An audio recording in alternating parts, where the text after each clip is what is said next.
We drink tequila. We talk. Welcome to Team Tequila Talks. All right, we're getting going. I'm so glad you could make it. I know, it's nice, right? Okay, everybody, welcome to Team Tequila Talks. Your regular host, Cassandra Ginamel, and Sharon Gonzalez, who is mixing up a citrus smash for us, and our special guest, Amy Jordan.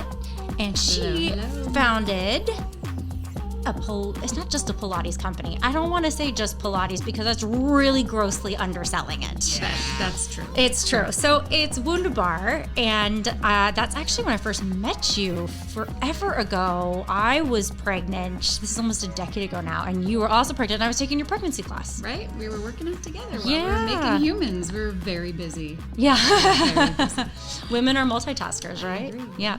So Wundabar is an interesting concept because it's not just your stereotypical Pilates. I feel like you as an entrepreneur looked at the basics of Pilates and said, hold on, I want to do more with this. Yes. I want to add to it.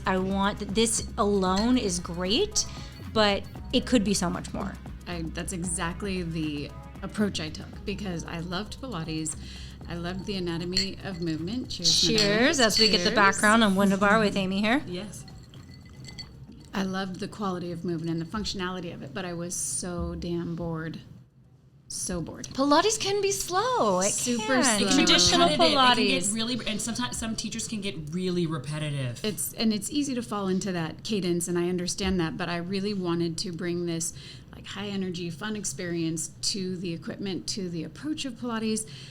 But then I didn't have the floor space in my studio to do so, to have a Wunda chair, to have a ballet bar, to have a reformer, to have a jump board. So I made my own. There you go. Sketched it on an airplane and then created and patented my own machine called a Wundaformer. And the whole idea is to take these beautiful apparatuses of Pilates and making it into a Swiss Army knife of Pilates machine. So it's efficient for floor space as well as class flow, so you don't get bored, to your point, right? So you never know, am I starting on the jump board today, or the Wunda chair, or the reformer, or the ballet bar? Where are we going to go from here? And it's different every single class you take. And I think traditional Pilates too can be really great for if you want to get a good stretch and for sort of paying attention to some of your postural muscles and lengthening out. But I have noticed that I'll burn more calories from yoga sometimes just because you're really doing bigger movements, and regular Pilates a lot of times is lacking that cardio component. For sure, and that's something that we bring into it to elevate the experience and get your whole body working in compound movement the whole time, head to toe. So on our schedule, you see there's no abs and ass class, there's no legs class, because it's full body, head to toe, dripping in sweat, get out the door. We only have 45 minutes, go on your way. Perfect, because I do think sometimes, I know for me, if I do I can make a Pilates class really hard for myself because I've been doing it for years now. But sometimes I do have to go for a walk, or I do come home and do a quick little 10-minute cardio burst, something to get that sweat out. So I think it's really cool that your version of Pilates, because I think there's Legree, and then you would be like an offshoot of Legree. No, we're a totally different approach. Just a whole different approach. Okay. Where Legree would be, I would classify more as a fitness oriented, and Sebastian is a friend of mine, and he's the first to say it's not Pilates, it's Legree, right? Yeah. And so I think he trademarked that slogan, right? No doubt. And then you have traditional Pilates over here. So I feel like what Wundabar does is bridges the gap. So it's not just kind of fitness pounded out without any, kind of methodology, but it's more about really infusing the integrity of Pilates, that functional movement, into a fun, high energy environment that could be compared to SoulCycle or any other kind of group energy sweat class, not just the people that are more, close to us in the space. Right. I remember I lived right down the street from. It wasn't your first studio, was it? It was the flagship Wundabar. It was the flagship, I had right? other studios that were associated with a different brand, but the Wundabar in Studio City was the flagship studio. It was, and I used to live right down the street, and I'm not a morning person. And when I was pregnant, I was sleeping 15 hours a day. No lie. I never got super sick, but I definitely was out for the count, sleeping like an insane person. And I would set my alarm. I think that pregnancy class was at 9 a.m., 10 a.m. It wasn't even that early. And I would roll out of bed and just like power walk down the street. And I already like had that elevated heart rate when I was walking in the door. It was great. And that was an excellent routine for me. I think 9 o'clock I know like month 6, 7, 9 o'clock was way too early for me. But in my first 2 trimesters, I was like up at 5:15. I don't know like why. Ready to go. I think I was waiting for something to happen. I think I was like, ooh, what's going on down there? Let me look in the mirror. Let me eat my oatmeal. Let me do all these things. But I feel like month 7, 8, 9, I was noon, 1. You're just sleeping. I was up early teaching Pilates. Is what I was doing. I cannot believe you were doing that with a whole human. I taught until 2 weeks before I delivered. And took class. I don't know that I recommend it, but I did it. That's one thing that they always say. Okay, so one of the things that I was going to ask about the pregnancy thing, you are an expert in this, obviously. You've had 2 kids, you've been pregnant twice, and you also are an expert in movement and how the body works, hours and hours and hours of training, right? Yeah. And they always say with pregnancy that you shouldn't try anything new, but if you are a runner, keep running. And if you are into Pilates or weightlifting, take precautions, but you can keep doing those things because your muscles are trained to do those things, and you're not trying something new where you're going to hurt yourself or whip your hips in a weird position. Do you generally agree with that? I feel like it's a really important and powerful time in your life. And so I think whatever movement supports you emotionally and physically is the movement to lean into, even if it is something new. Because if you're in an expert's hands, for example, a brand new pregnant person could walk in and I can take really good care of them on the spot. And it's happened before I've done it. And I don't know that in my own experience that it felt great to do things like running, things that were creating a lot of impact. And if that works for you, that works for you. But I really feel like it's about understanding the kind of energy and sense of your own self as you're moving and as you're creating a human, because that is going to go into your baby's DNA. And so I believe that it should be a really positive and powerful and supportive experience for you. And that's what we really provide to our Wunda mamas. See, that's really awesome, because I know there was a WNBA player, I think it was Maya Moore is her name. And I might be wrong on that, but I'll double check that. She played until her 7th month. Wow. And in the WNBA. In the WNBA. And when I'm telling you, she had probably one of the best postseasons. And my husband was just like, this girl is set. I was like, she's had a baby. We just watched her game a couple months. Like, what? I'm like, oh, she probably didn't have the baby. Because and then she just got her jersey baggier and sagged her pants a little. She was crossing over girls, doing layups. I was just like, I just think sometimes when you're super active to begin with, your body craves. I know when I was pregnant, I had to move 5-6 days a week. If I sat on my butt, my back would hurt. I would get shoulder, 100%. My neck. It's like I had to keep going, otherwise I was feeling stiff. Yeah. Well, your body is like, if you think of it like a car, you don't park a car in the garage for, a month, 6 months and expect it to work well. It needs to be driven around. It needs to be moved. It needs to be conditioned. And that's the way I look at movement, that it's an essential part of our lives and not something that's like an option, like, oh, I don't like working out. It's like, well, you have to move your body if you want it to. Something that works for you. And there is something for everyone. There's something for everyone. Absolutely. I've got a friend that's like, I hate exercising, but she will walk for multiple hours a day sometimes. Amazing. Just walks. And she's like, this is my only thing that I like to do. I am not interested in picking up a weight. I don't want to run. I don't want my heart rate up above a certain. I don't like being sweaty. But as long as you're physically active, walking is kind of like a baseline of physical activity. Absolutely, and it's going to be so good for everything, including your core, because you're finding that balance and that forward momentum.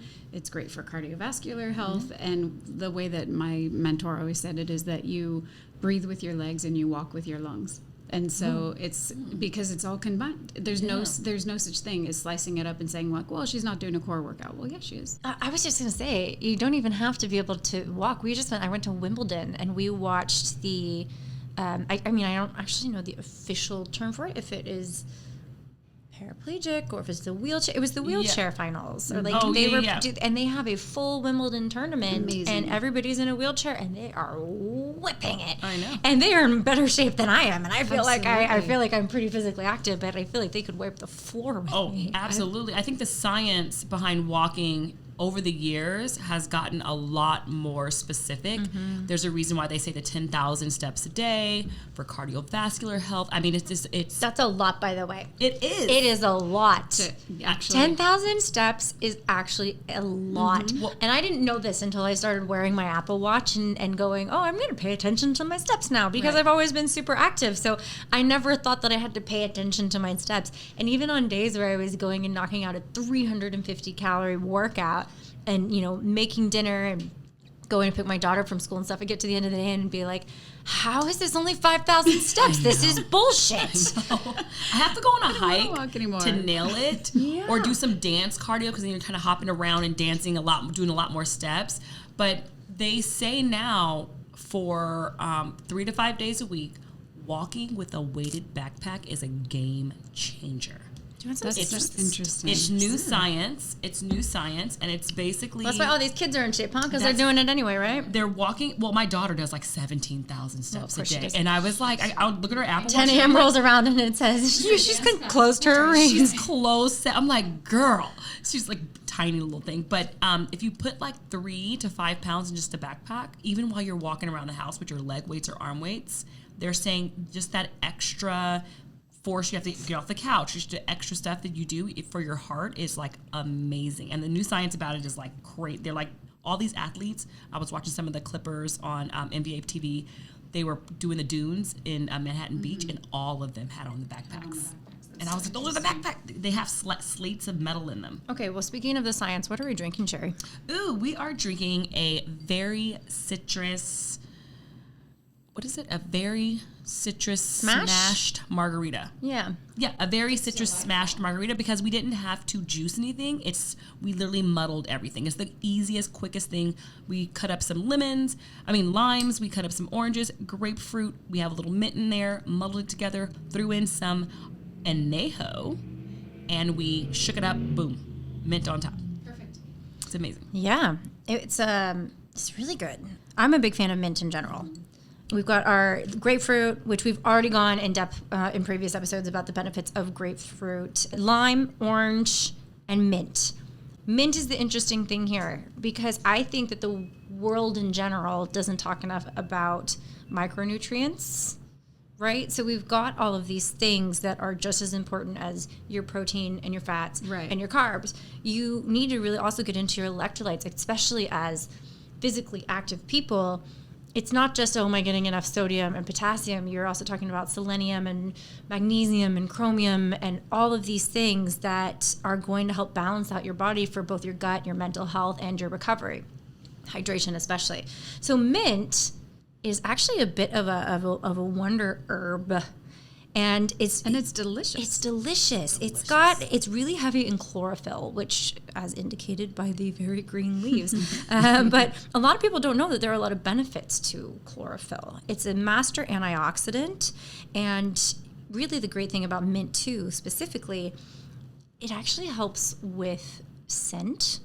So they say the functional medicine people say if you're a little funky, you gotta put rub it on your pits. You can rub it on your pits. Oh, you can rub it in your hands if you get sweaty palms. If you have a spontaneous happy times and you meet a very lovely partner, maybe you put some mint in your purse and give it a little just in swig. case. I haven't tried that. That might burn a little. It'll be minty fresh, no, just on Maybe the top. report back. Yeah.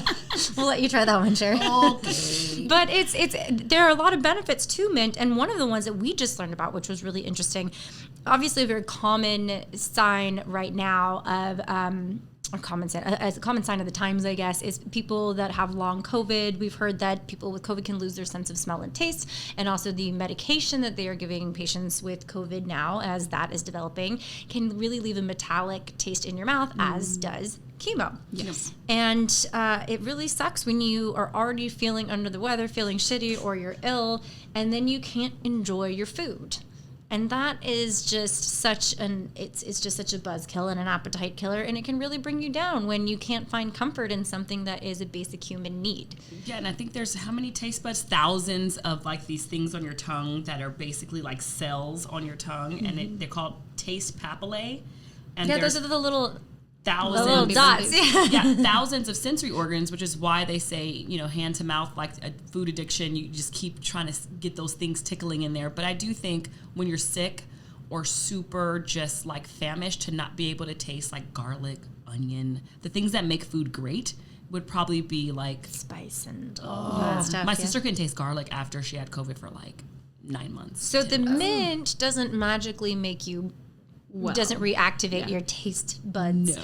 However, it can help cancel out that metallic taste. And I think it helps with nausea too. It does. Right? Yes. We were So going to it get can- there, right? yes. So for those of you who don't know, who I'm a new friend for, but I battled cancer during COVID, and I didn't have any appetite, but I will say that mint was one of the things that didn't create more nausea after really intense chemo, and it did help with that metallic taste out of your mouth, because that is a real thing. I didn't know what to expect. Everyone's side effects are going to be different, but for sure that helped, and it was one of the few things that wasn't something that you were just like, oh my God, get that out of my space. And that was a really helpful tool for chemo. And then I wish I had even thought of it, because I lost my taste for a very short time when I had COVID. But Well, the mint is, there are a couple benefits.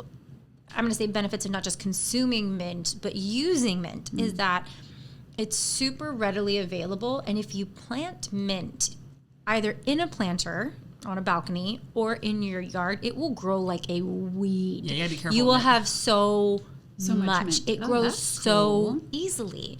And mint tea is the easiest thing to do, because all you have to do is cut the stems. You don't even have to take off the leaves or anything. You just grab a handful of shrubbery and put it in boiling water. and you just muddle it. You can. You don't even honey, have to. You can lemon. also just massage Yeah. the leaves with your hand, To get the oils, and it's right? it's the oils, and it's gonna break down. When you break open those leaves, they're gonna release that molecular structure, all of those benefits of the chlorophyll and the smell. That's why when you rub it too much, your hands are gonna turn green, right? So that is the chlorophyll coming out and doing its magic, and it's Mother Nature's. I don't want to say medicine, but supplement. But it, I was like, yeah, I mean, yeah. it is. I look at it that way. They say Yeah. it decreases breastfeeding pain. It helps brain function. I thought that was cabbage leaves. Right? Oh, gosh. is that still a thing? It was for me. I did banana leaves. I was in Canada. And I couldn't find cabbage. I was like banana. I saw I banana don't think leaves. that's how it works, Sherry. I don't think don't you know. You just substitute a leaf. I found an oak tree and I got some leaves. little poison ivy. was- What's this chafing? Oh man, I'm itching. But I do. When I was sick as a kid, I was raised with my grandmother. She was very old school, so I was not allowed a lot of remember Robitussin? Like everything was like Robitussin. She was like, no. Well, it has so mint. much dye and garbage in it. And like the smell of it and the taste of it, she was like, kids should not be drinking things that are so repulsive. She's right. She is Yeah. correct. I mean, I love the brand Genexa, because Yes. they have, they're realistic. They know that if your child has a 104-degree fever, it's time to give them something. And I don't believe, I wait till there's a threshold, because the fever, especially for children, is just your body doing its thing. It's doing its job to get rid of the illness. But so if that you want to kills make it off. through the night and not have to go to the emergency room, sometimes we have to take medicine. It is what it is, and we're really grateful that we have that. But Genexa is amazing because they don't actually put extra dyes or sugars. That's awesome. And I have to say that my daughter can even tell the difference. She's like, "Am I going to get the good one or the funky tasting one?" Just because it kind of tastes neutral. That's Skylar. I give her the one for the upset tummy one, and then she's just like, because she likes the gummies, Like the she used to- candy tasting she one. used But to of get the course. gummies. But what are we doing that we're conditioning our kids to expect medicine to taste like candy? Yeah. It's supposed It's to taste silly. bad, so you don't So you want don't to want- have it. Exactly. So that it's not true. something interesting to you. So true. Well, the other great thing about mint in general is it's great for the whole family, but you can stick it in a pitcher of water and just let it sit in your fridge. You take some filtered water and you pop the full mint leaves. It's actually better if you don't muddle and smash them up, because then you don't really have to have a strainer. And the leaves themselves are gonna your water might turn a hint green, but that's what you want. cool, yeah. Spa water. It's like Yeah. add It's like some a spa water. cucumbers for It's some fancy. extra It's going to get hydration. fancy at the Jordan household. Yeah. Yes. And it's the easiest thing. You walk out, you grab a handful from your garden, you stick it in your pitcher. And mint's also not expensive if you don't have that availability. And you can do it in a planter on a balcony. It's not that you need a garden to do, because it is quite easy to grow. But it tends to be relatively inexpensive when you go to the grocery store. inspired. I You wanna get a grow some. huge. You can, yes. I actually suggest a big planter, like a big pot, because if you have it in a big area, it will spread. And it does turn into a bit of a weed. So you need it in a place that's relatively contained. Like maybe if you have in your front yard next to your front door, you've got like one little strip of, something like that. But you don't just want to toss it next to the grass. And you can put it, my girlfriend has hers in like the tower, like where it tells it to grow. Right. You know what I mean? Like like little, a climbing vine those kind vertical, of thing. Yeah, it's like a little wooden thing her husband built, and so it can't grow out. You can control the grow. Right, control. Like, just get a little like wooden planter thingy. This is also a really fun, we went very easy on the sugar because we used just some pure agave syrup, agave nectar, sorry. We just used some pure agave nectar and just a dash per serving because we think that the fruit kind of speaks for itself. These oranges are so juicy. Good. These are from my tree in my front yard. So juicy. And so it didn't really need a ton of sugar. However, sometimes with kids, if they're conditioned to sweeter juices, it's okay if you use a little bit more orange, a little less grapefruit. But you can make this as a fun summer mocktail for your kids. That's a great idea. We mentioned if you're recovering from COVID and you've lost your taste, or maybe if you're going through chemo, you probably don't want to be drinking. Yeah. So no, you don't. But this is an amazing option as a mocktail as well, that you can really enjoy the ritual of drinking if you normally drink that you might be missing. When it gives them something fun to drink that's not a soda, that's not some garbagey juice or any, juice boxes, all the things that they want but just aren't good. Correct. Yeah. I do agree. I think when I was younger, my grandma would give me mint tea. So I used to have this thing, when you're a kid and someone tells you have to take something, then you develop, like, I used to hate avocados. Like, when I was in middle school, I hated avocados. You're a California girl. That's blasphemy. We had an avocado tree. Sorry, somebody kick her out. I know. But when you're like 7, 8, and every time you eat breakfast, there's avocado on your plate. It's just like nasty to me because she didn't put salt and pepper on it. She's like, just taste the land, taste the this. And I'm like, it was kind of bland. It's kind of bland avocado by itself for a 7-year-old. I don't like an avocado by itself. I gotta be real. I can eat it with salad dressing. I will report you both. I could do an avocado. I mean, I'm not a huge bread person, but occasionally I'll do an avocado toast, and I can do that. I love just salt, pepper, lemon, and chili flakes. Amazing. But again, I'm a big sauce and spice girl, so to me, basically everything is a vessel for sauce and spice. It's a spoon. How can I add more of this ranch on here? I hate ranch with a passion. Well, the good ranch. Then I'm gonna get kicked out of Texas for saying that. Exactly. Well, Texas card is revoked. No, but the good ranch. I buy chosen food, or not chosen food. I buy the good no dairy ranch. It's super easy to make. Yeah, it is. It's super easy to make. I like the Primal Kitchen one Primal because Kitchen, theirs that's is what all I buy. no dairy. Primal Kitchen. Oh, You okay. don't? Well, Is it not seasoned enough? To each their own, though. I prefer to make my own. I usually make my own, but when we travel a lot for work, so a lot of times I like to have something in the pantry for right when we get back. That makes sense. Because we do grow our own lettuce, onions, tomatoes, and stuff in the garden. I've had them, delicious. Yep. I can attest to them. And I like to, and I have got some proteins in the freezer, and I love when we get home saying, I'm just going to whip up something quick for dinner because we just had a long travel day. I like being able to just say, here's a quick salad, a little bit of protein, and maybe some veggies from the freezer, and that makes my life a lot easier. I'd say 90% of the time make my own dressings. And once you learn how to make a basic vinaigrette, the sky is the limit. And you'll never go back. Like every once in a while, I'll grab a bottle of dressing like, oh, this actually looks delicious. They'll do a nice little marketing job on me. And then I grab it and I'm like, oh, God. And it goes in the garbage. Well, also you have to still, even at Whole Foods, sometimes you have to check the ingredients because even if they don't have xanthan gum and all, even if at Whole Foods they don't have the really bad chemicals, they still have a lot of extra sugar or maybe soybean oil, which you don't want to do from a hormonal standpoint. Rapeseed oil, they'll put that in there. I mean, I make mine. I put it in the fridge. I started doing that in college because I was broke, and it was just cheaper to buy some olive oil and some garlic and some oregano. It's more sustainable and too. vinegar. Yeah, it is.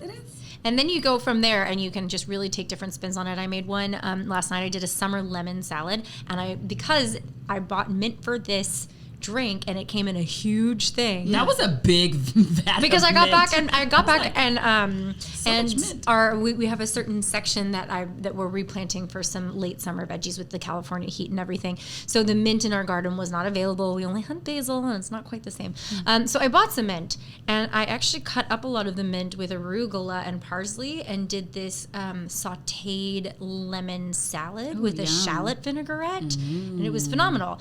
Learn how to make that basic vinaigrette, which you can. We could tell you how to do it, but you also have Google at your fingertips. Not you. You know how to do it. Yeah. I just by you, I mean those of you listening to us. Learn how to make a basic vinaigrette, and then really just start playing with it, because you're just going to feel so much better. It's so much cleaner. And then you feel like you've got this really cool party trick up your sleeve. Absolutely. You do. I agree. I make a good raspberry vinaigrette. And you can get creative with whatever you have in your fridge, whether it's lemon or shallot or raspberries. And to me, that's the fun part of it. If you know how to make the base, 100%. And then whatever you have, you can get inspired. And I look at it as, like a creative outlet. So when you're feeling creative and inspired, do you come up with inventions all on your own, like the Wundabar? COVID was a long 2 years, guys. I had a lot of time to sculpt. I literally sculpted the Wundabar, my new product launching in September. I sculpted it out of clay on my daughter's Barbie doll.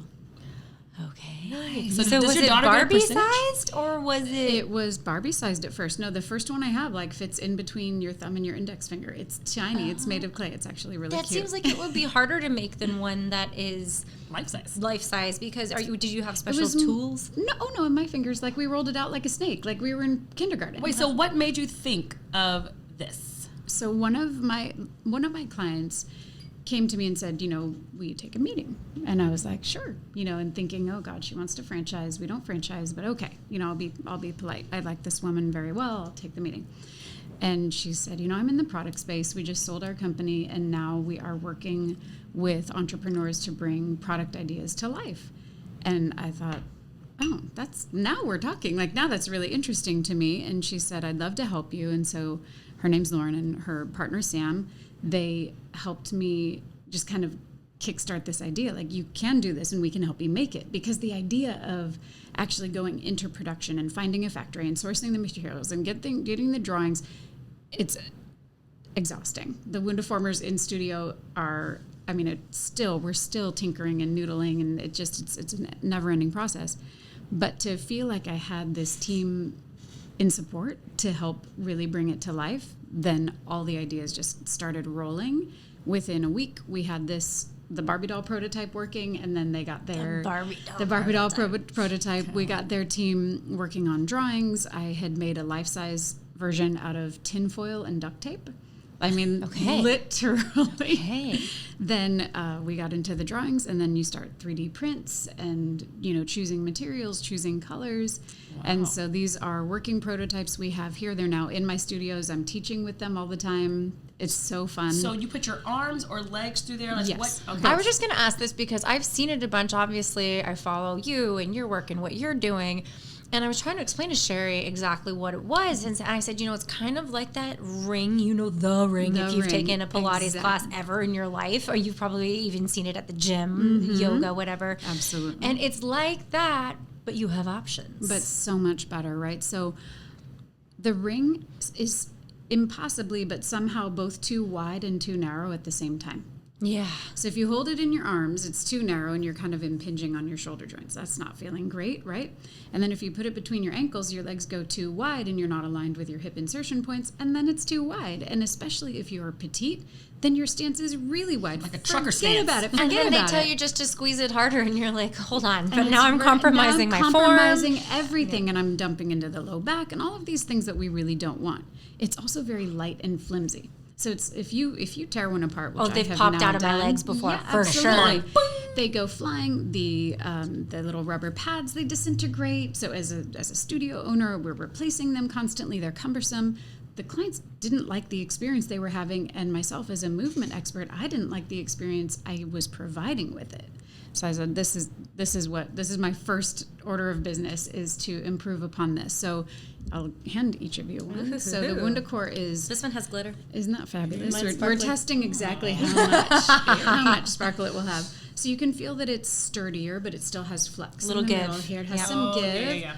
but it's 1.3 pounds. So it gives us just enough feedback so that when you do have it around your ankles, around your calves, in your hands, even just sitting here, guys, like press in on it and you're going to feel your core light up just by pressing in on it. You can't, like, because it doesn't really have give the long way. Exactly. So it like, it has some feedback. Oh, look, but it works not, your boobs. Look at right? That's why I really made it. Don't tell anyone. That's a boob workout. So, I mean, and the first thing is everyone looks at it and they say, oh, yeah, I get it, Thigh Master. And like, okay, yeah, you can do that too. So you can If you want to, put it between your thighs. We're even using it, behind our back. And it's great for tricep and middle back posture movement. It's beautiful. Try this because even while we're just sitting, if you bring it back behind your head, it opens through the shoulders and you can open the spine. This is so nice for all of this forward, COVID posture we've developed. And the computer screen neck and all that stuff. That's exactly now, right. Can you do squats in these? Are these good to put your ankles in and do squats? Absolutely. For form? And what it does is it keeps you organized so your knees aren't dropping in and out. It's going to give you feedback on the outer line of your body, which in turn then passes energy to the inner line of the body. I feel like you can put this in a suitcase too, because it's only 1 pound, so you're not Carry going. on. I assure you that I've been stopped at JFK for having one of these in my suitcase. And they're like, what is this? I ma'am?" have gotten stopped at JFK for worse things in my suitcase on romantic Oh, weekends. are you going to tell that story? No, I am not. Okay, so Cass is going to report back on that. Sherry's going to report back on mint cleanup. But I always travel with a set of bands. And a ring because doesn't fit because it's in a travel carry-on. It's like you had to smash ankle it weights and are too damage it. heavy. Ankle weights are too heavy. They'll stop you for that too. Oh, I've been stopped on my So- ankle weights and my 3-pound hand weights. Yes, absolutely. So this is really light. You can even toss it in a backpack very easily. It's small enough to go into a backpack, but you can see that it's wide enough where I'm not pinching in on my shoulders. And I've tested it now with hundreds and hundreds of clients, and it's just bonkers to see their faces light up. They get it in exercises that they've not gotten before. So like a teaser or a boat pose if you do yoga. So often that's like, oh, the front of my hips, this sucks. I hip hate flexors. this so I throw much. stuff into I have to point my toes out, and I don't want to, Yep, but otherwise it's exactly. going to dump This into my hip flexors. Takes it away. So what would you, because I feel like there's a lot of women out there, not just women, a lot of people in general, but there's a lot of people that have a great idea and they don't know how to make it come to fruition. And even as you said, it has been such a long process and it is a lot of hiccups, and you had this idea years ago and it's just now coming together. And so I would say that obviously patience and perseverance are a part of that. But now going through the experience, if you were going to give someone advice for an invention to just be birthed into the world, what would it be? First thing you want to do is find a team who can help you execute it and not expect yourself to do the whole process, right? Like I could sculpt it for the Barbie doll, but I don't know how to do a mechanical drawing. I don't have a 3D printer. I don't even have connections to source this and really work with experts who come up with questions and input that I didn't even know need to be asked. So with the Wundaformer, I did just kind of muddle through and do it on my own. As I was pregnant with my son, I had my Wundaformer and my son the same week. When they came out. Oh, you the just same love week. making life difficult. I really do. I really do. And this process, because I did rely heavily on my development team, we are going to be launching a little less than a year from when I sculpted that first Barbie doll ring. I mean, that's pretty That's pretty quick to get all the way to fast. market, especially with all the COVID delays, Yeah. because China's been shut down on more than one occasion. And then just to get the product here, the shipping is astronomical at this point. So we're having to really find the best path forward. But relying on the people around you on a team are really, it's a really critical way to get things done better and faster and just without so many hiccups. So right. that's And, critical. and your clients helped you with this. So your they're team- doing all the testing, and That's then my client who came to me, Lauren, she was the one who said, "I can help you with a product. You should have a product in this space. You know, you're a really masterful teacher, and there's no reason why you're not sharing this outside of your studio walls." And it just got my wheels turning, because during COVID, that was a real thing where Everything was on Zoom. Everything was on Everything was Zoom, on Zoom. and I could no longer adjust their pelvis or adjust their shoulders or, give them cues in person. And this tool allows them to connect to their core in every movement and stay organized. This is all about staying organized so that even if you're doing a squat, your core is on fire. Your core is working like crazy. in a way that usually people are like, oh, that's about my peach. You know, I'm going to lift my booty and do some squats. Like, oh, no. Let's not waste time. Let's get our core while we're at it. Yeah. Nice. I mean, your core should always be on and always be working. And it is by default, but with a more intention. Mm-hmm. Right. So you would say, what would you say to, you drew your bed, you came up with a new, more functional, Pilates system, I would say. Mm-hmm. What would you say to female entrepreneurs who, outside of a product launch, but just have an idea? Like, how did you get started? I mean, I know you said you sketched your bed, but then did you go to investors? Did you reach out on, Craigslist? I mean, how do you do it? I did it honestly through just my network of people I knew. I asked my business manager, like, hey, do you know a factory? Literally like that. Do you know a factory? And he was like, yeah, I think I do, and ended up meeting with the group that make them here in the outskirts of Los Angeles. So the machines for the studios are made in the USA. But it's all about just like taking that leap and trusting yourself that that this is an outstanding idea. And I don't know if you've read the book Big Magic by Elizabeth Gilbert, but it's the whole idea that the universe is giving you this idea. It is a gift, and it's not going to wait for you forever. And so I'm a big proponent of jump, start. There's no moment better than this moment. You're never going to feel completely ready. You're never going to have all the funding in place. I was down to $217 in my bank account when I opened my second studio. Oh. I mean, like nail-biting stuff, right? Mm-hmm. But I trusted and I knew that I was going to work really, really hard to make this work. And it has, luckily worked really well. But the idea of not waiting so long so that the idea leaves you and lights upon someone else. It happens because you see people all the time that say, I had that idea and someone else did it. That's exactly right. And it was such a unique idea. How did someone else come up with this? It's just that it's floating around in the ether, in the universe. It's all vibration. It's all energy. And if you don't do something with it, someone else will. I think there's also something to be said about having faith in your own resilience. Because even if you say, I'm going to take this leap and my investor falls through or it doesn't work out, you might be disappointed, but saying, okay, well, if this doesn't work, it wasn't meant to be, and I need to move on to the next thing because I have faith in my own abilities to pick move on myself to the up next. and find something next. And that's what I want to share with my children is this idea of resiliency because, I can give them education, I can give them skills, I can give them tools, but all of those might not always work out in the way they hope. So resiliency is critical. I mean, and adversity, because life is supposed to be hard. Anything worth living for and any idea that you have that could change your life, nothing that's in your brain that is going to be birthed by you literally is easy. I mean, birthing a kid is not easy. The 9 months we bake and then when it comes out the oven is not easy. So I always tell people, when they have an idea or they do something, and I'm like, marriage is not easy, raising kids is not easy, but they're both worth it. Well, they're worth it. There's there's this thing that floats around that says, eating healthy is hard, but dealing with chronic disease is harder, right? So you're always choosing a version of hard. There's always going to be some challenge, right? And when you are then unexpectedly faced with adversity, when I was diagnosed with cancer, like I was arguably the healthiest person in the room. And I only know one person, I won't name any names, who eats a little healthier than I do. But it was such a shock on so many levels. But going into it so strong, so healthy, nothing else to deal with, nothing else to have to attend to other than let's just kick cancer's ass. And that is our sole focus right now. Being healthy, having good habits, having good movement habits, good eating habits. It allowed my team and myself to really fight the cancer, find that resiliency, and just keep going because it's going to throw you curveballs. Life's going to throw curveballs, and you better be ready to handle them. I think that you are a really, really big cheerleader, and you really advocate for balance in general in life. That is, I work really hard. I spend a lot of time with my family. I eat clean, but I also like to have a treat. I exercise a bunch. I also like to have a cocktail. And we are huge fans of that here at Team Tequila Talks as well.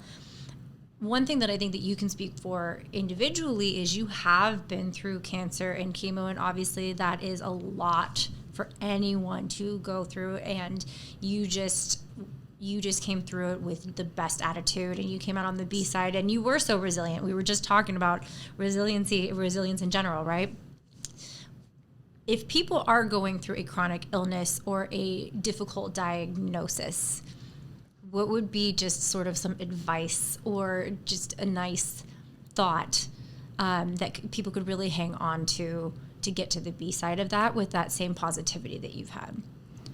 I think it's important to really just trust and believe in your ability to heal, your body's ability to heal. And a lot of times people are like, oh, I thought you were all into, hippy dippy stuff and essential oils and meditation. And then you did chemo. And it's like, yeah, all of the above. You could do both, yeah. All of the above. It doesn't have to be an either or. So I think it's really important to keep your mental game strong while you're going through something like a devastating diagnosis like this. There was no promise that I was going to survive. And so it's nothing short of a miracle that I did. But I also always believed that I would. And people say, oh, were you ever afraid that you wouldn't make it? No, I really just, until I knew otherwise, I believed I was going to get through this and do everything I could to get there. So if you can find it in yourself to stop Googling, I encourage everyone to not Google and to stay focused on what you can control in the moment. And for me, a big part of that was meditation. I chose to get deeper into guided meditations, which really helped to keep my head clear. And also, I continue to preach this, that movement heals. If it is a walk around your living room, it is a walk around your living room. If it is a breathing exercise because you cannot move, because there were days where I could not move, absolutely not at all. And then there are workouts online of me leading full workouts with not one strand of hair on my head. So it really is what you're up to, what you're up for that day. But intentional movement heals, even if it is a breathing movement within your body. Your body does not really know the difference between lifting your arm or thinking about lifting your arm. I mean, that's really powerful because basically what you're saying is you have to like manifest your best. You're like sitting there and you're like, I'm manifesting life right now because I'm not going to think anything other than just life and living. And I believe you're so strong that even if they told you otherwise, because I've had family members had crazy diagnosis and they're like, nope, I'm healed. And they just repeat it every day, all day. And you're like, not looking good. Look for that. Look for, I watched a documentary on Netflix, I think it was called Healed or Healing. And it was about how people had used their thoughts and the power of their thoughts to heal. And think about, for me also, some days were so freaking hard that people are like, oh, one day at a time. Like, no, I can't shoot that far ahead right now. Oh, well, 1 hour at a time. Nope. It was literally one breath at a time. Get through this next breath, because some of those moments are so brutal that that's what you have. But that's something good to focus on instead of, I'm not going to get through this. Focus on, I'm going to keep breathing. I'm going to breathe in one more breath. I'm going to breathe in one more breath. And then it carries you through eventually onto the other side. I am a big believer in the energy and working with the universe and the greater collective spiritually, and I'm a total fucking hippie. Why were we friends, girl? Of course. But there are a lot of people out there, and even just in conversations with some of my friends, they'll say, well, it's really hard for me to subscribe to that school of thought because I don't know if I believe in energy. I don't know if I believe in mindset, et cetera, et cetera. And so I'm going to say that even if you are not familiar with the concept of energy and frequency or a connection with the universe, you're still wanting to experience something negative in the best possible mindset, because you can either worry about something awful and then the bad thing happens, or you just do the best that you can, and if the bad things happen, you deal with it then. All you're really doing is breaking down your spirit if you're in a negative mindset. So whether you believe in energy, spirituality, religion, any higher powers at all, at the end of the day, just being in this body in this moment, you still have power over the way that you're viewing your situation. And you can choose to be miserable, or you can just choose to be a little bit less miserable, because you can still sit there and say, my situation fucking sucks. Yeah.